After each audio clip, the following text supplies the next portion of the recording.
So, Ajay, when do you plan to get married? Sorry? When do you plan to get married? Getting there To straight. get When do you plan to get married? to get married. Yes. Um I tend to follow my big bro's example and he got married at 35. So I'm not in a rush. Have you stepped in his footsteps? Find out whether he delights in it or he dreads it. He must be liking it. Enjoy The it. situation at home.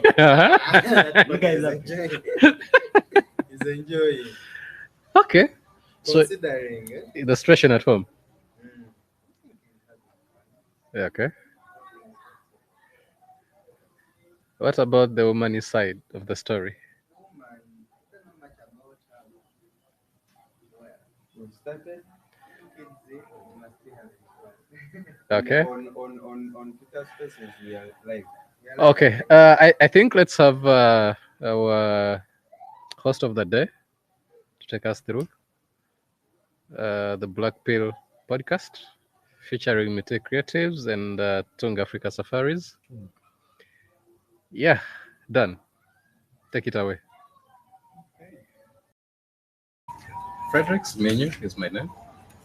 I'm the CEO, Tonga Africa Safaris.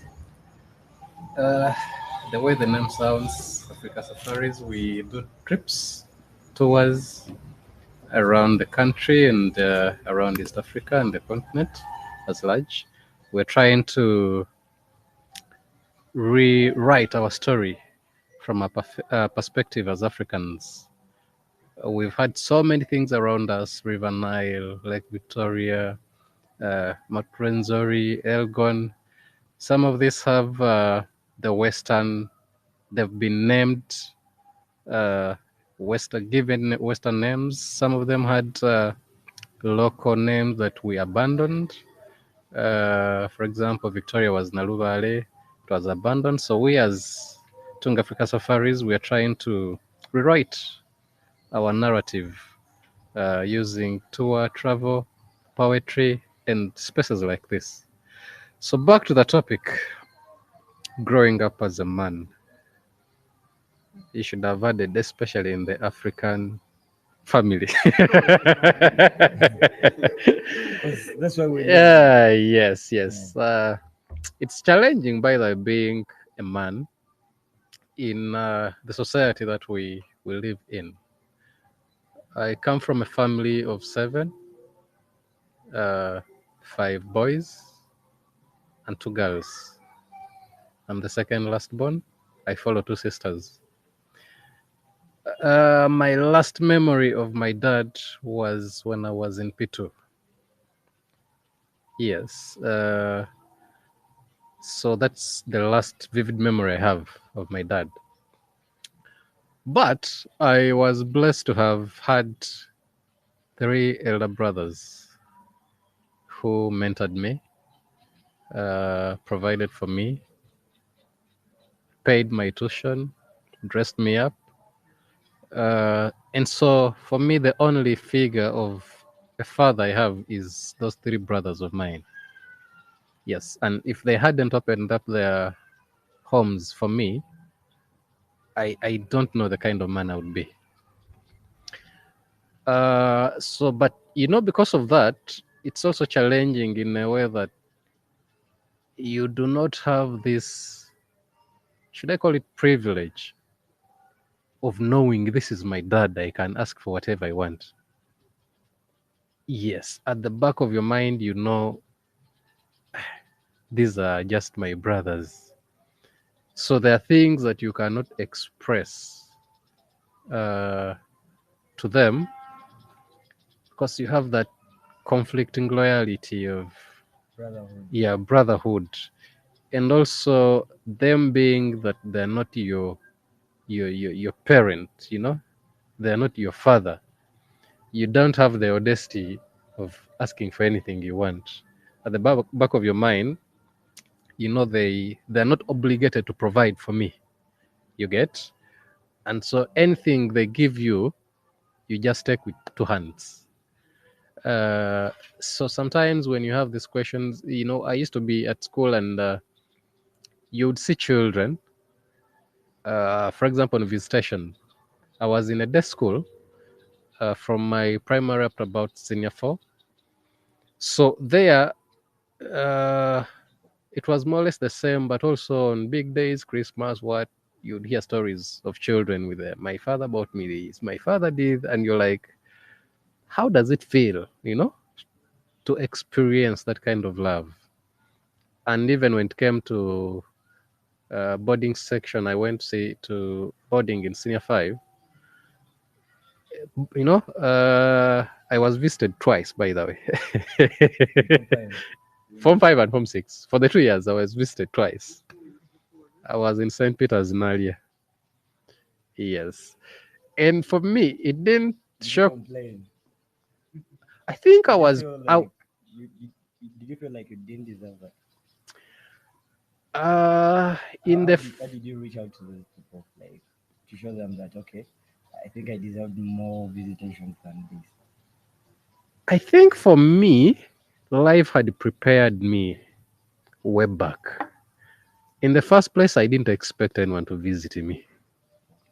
You get. Yeah, I was already prepared. Yeah, psychological, I was prepared. So even these 2 times when my brother came, I was like, it was a surprise. Actually, they looked for me like for about an hour and a half. I was in the dormitory. I was not bothered. I was not expecting anyone. So when they came, it was just a plus for me. But other days, of course, you'd see parents visiting their children, and you feel like there's something missing. Yeah. And because of that, I grew up to become very independent at a very young stage. Yes, very independent. I've done things that the things I look at, you know, people my age, and when they're talking, they're like, my dad. Me, I'm like, you guys. Even my mom was a stay-home mom, but she made sure that she bonded us as children. Yeah, so we grew up to love each other, and at this moment, because of what my siblings uh, taught me, or because of what they offered, I've also learned to propagate the same thing. My home is open for my nephews, my cousins, my niece. Every holiday, actually, when you come home, you might think it is, because it is open house, and God has, I think you have very many children. yes, God has blessed me with a wife who also understands my situation. Yes, and she's even more welcoming. My nephews, actually, most of them, they communicate with her more than they communicate with me. Sometimes I just come back home and I realize someone is already in the house. So, short, in brief, that's been my story. I can speak till tomorrow. So, Wow. yes. You see, I come from a family where we didn't have an earlier generation in Kampala. My first time to come to Kampala, I came to visit my brother, who I later started staying with. So he was our first generation in Kampala. Now, when I came, we were now competing. Okay, competing, I don't think it's the appropriate term, but we were relating with children whose grandparents were already established in Kampala. You get? Now, by all means, our struggles were going to be different, or our walks of life were going to be different.